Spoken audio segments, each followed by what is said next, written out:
Well, this is the workshop so far. Plenty of natural light. Anyway, there we go.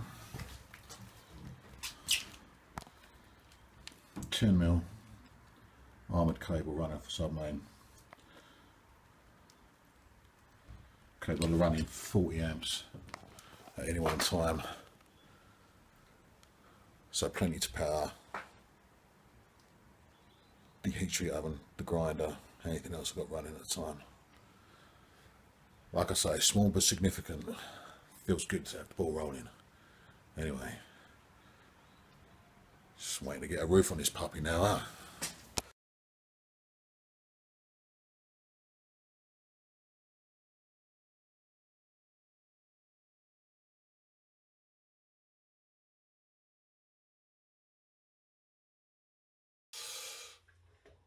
Hey guys, how's it all going? How are you doing? Because it's been a while, I know. Now, what you just saw there were pictures of this before, obviously. I'm glad that I can now show you. So I wanted to do this last week when all the workshops had just gone in, and I just built them and I just painted them, and everything was spick and span, beautiful, white and shiny.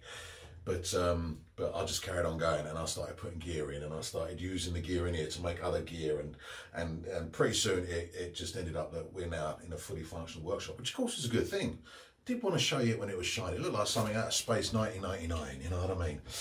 All white and glossy, silver spandex, that kind of thing. I digress. The whole roof was asbestos, of course, so that had to go.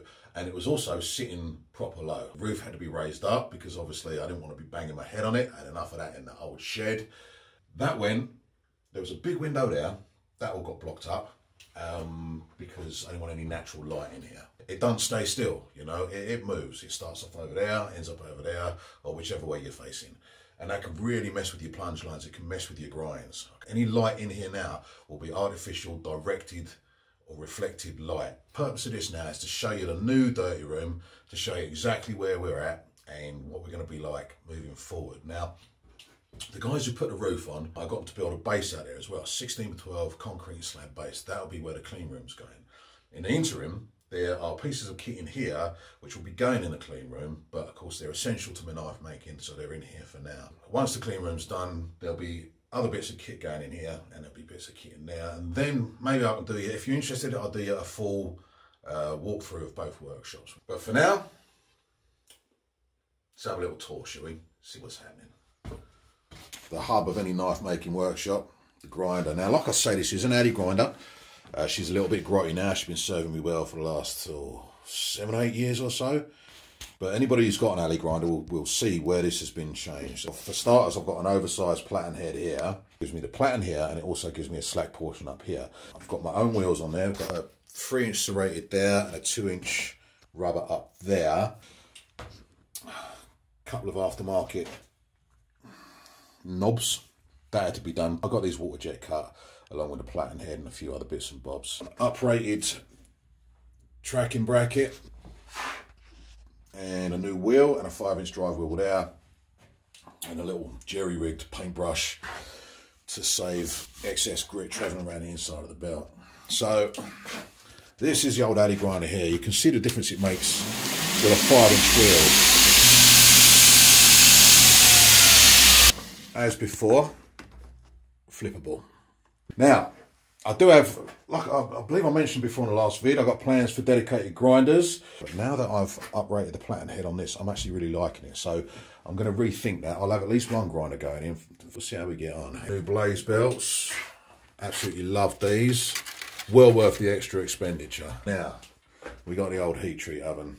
This old girl, yeah, she's been serving me well for the last few years as well. This lot is just coming up to preheat temperature now. Got a bunch of blades in there now, and then I've got another bunch of blades going on after that. Quench plates, kettlebell, sandblast cabinet. I'll be building a kennel for this, so this will be going outside at some point. But for now, she's in here with me, and covered with some heavy duty dust sheet, because nothing will screw up your compressor quicker than a healthy dose of metal dusting. Now, I got this for peanuts. The bloke wasn't quite too clued up on bandsaws, didn't quite know what was going on. He couldn't get it to cut straight. It was losing power when he was bearing down on it, all sorts of business like that. 200-mile round trip, and I took that off his hands. He was more than happy to see it go, and I brought it back here and set it all up. Now, it was all trued up. The gentleman said it was all trued up. He trued it all up by eye. I hadn't used a square or anything like that. Now, the Mark 1 eyeball is a wonderful bit of kit. It will serve you in places where like precision instruments will fail, you know what I mean? But if there's one place that the Mark 1 eyeball will fail, it is eyeing up right angles.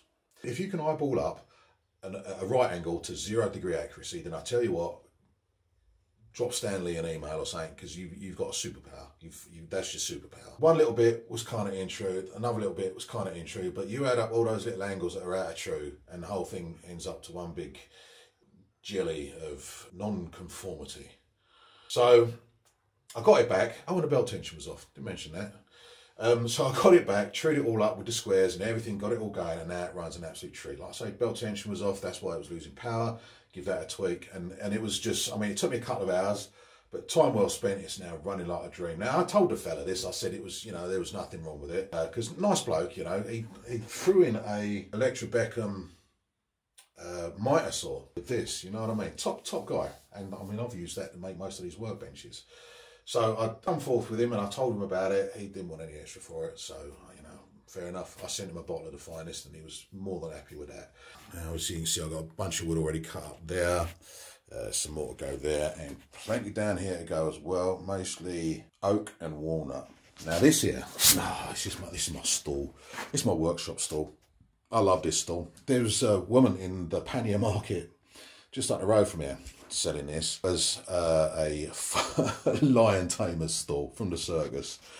Now, I didn't come down to Thames on a bit of toast. It's an old gym stall. But I got this for peanuts too, as sturdy as you like. And it is exactly the right height for anything I want to do in here. If you're spending a couple of hours doing something, either chopping up wood or, you know, or drilling holes or whatever, get yourself a stall. Right, drilling station, nothing too spectacular here. Got the old, sorry, fingers in front of the camera, I do apologise. This is one of those tools. You know when people say, buy once, cry once, or buy the best you can afford and all that business, right? I'm generally an advocate of that. But this tool here, these kinds of tools are the ones that poo-poo that entire idea, because I've had this drill press for 7 years now, and it's provided me with perfection every time. I've changed the what they call the pulley bands, the belts. I've changed the belts once, but apart from that, this is a great piece of kit. I absolutely love it. Now, I've bought tools in the past which have been, you know, name brands and paid top dollar for them, and they've broken within months or a couple of years or something, you know what I mean? It pays your money, it takes your choice. I'll be getting another one going in here, possibly a third one there. Got my little buffer wheel there, little sweetie that is. I've also got a hoofing great ball door coming, that's being rewound as we speak. That's an absolute monster. Yeah, nice little station there. You see that I've raised this one up. This bench actually sits quite a bit higher, around about a foot higher than the rest. Just so not putting your back out when you're drilling a few hundred, couple of thousand holes. Moving on. Last but not least, we have the main workbench here. Got my faithful Rockwell tester. Now this will obviously be going in the clean room. So right now it's being kept under the dust sheet. These are the blades I've been doing, or at least some of the blades I've been doing. This was the first batch, the older arbiters. Obviously the Rockwell test in the oven had been in storage for several months. So the first batch I had to test out. As quenched, came out at 65, 65.2, 0.3, 0.2, 0.3, 0.3. That shows me that the oven is bang on at temperature, and that the Rockwell test, obviously been recalibrated after it was sitting here, is also bang on as well. And then after tempering, we got 59, 59.2, 59.1. So bang on again for both the Rockwell tester and the oven. B2 as quenched should be around 65 for maximum hardness. So it doesn't get any better than that. So well happy with that. Got some tiger claws there. These will be getting tested next. And then basically the workbench and a bunch of blades that have already been heat treated, ready for cleanup and grinding. Now this one here, this little lady here, she is the first to go on the grinder. My boy Bill has been waiting an inordinate amount of time for this, so I mean these are all getting done within sequence anyway. Nobody's jumping any queues. Okay, so these are all happening in a sequence. This one's happening first. Let's flip the camera around and do our goodbyes. So there you have it, guys and girls. Guinea pigs, the new workshop, the new dirty room. Obviously, I like to do my thank yous, you know I do. I say thanks to all the new subscribers I've got, especially off the back of Joe Robinette's videos. The Joe Robinette Bushcraft knives, they will be coming. Again, obviously there's been a delay, but they will be coming, okay? So thanks for emails and your inquiries and your interest. They will be on their way. I've had a lot of comments on videos recently thanking me for the tutorials that I've put up already over the past however many years. I want to say to you guys, you are more than welcome.